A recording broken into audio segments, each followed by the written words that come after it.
നമ്മളെ CDS നാട്ടുചന്തയുമായിട്ട് ബന്ധപ്പെട്ട് നമ്മൾ പഞ്ചായത്തിൽ വന്നതാണേ. വന്നപ്പോൾ കാണാം അവിടെ ഇരുന്നപ്പോൾ ഒരു സംഭവം കണ്ടത്. അത് നിങ്ങളെ കൂടെ ഒന്ന് കാണിക്കാം.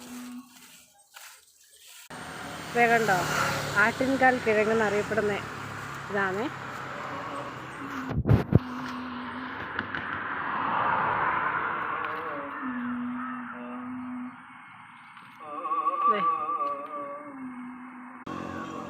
ഇത് ഒടിച്ചെടുക്കുമ്പോൾ ഈ രീതിയിലാണ് കണ്ടോ.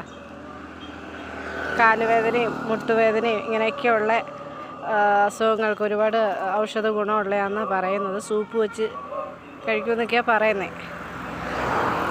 ഞാനിത് ആദ്യമായിട്ട് കാണുവാന്നേ.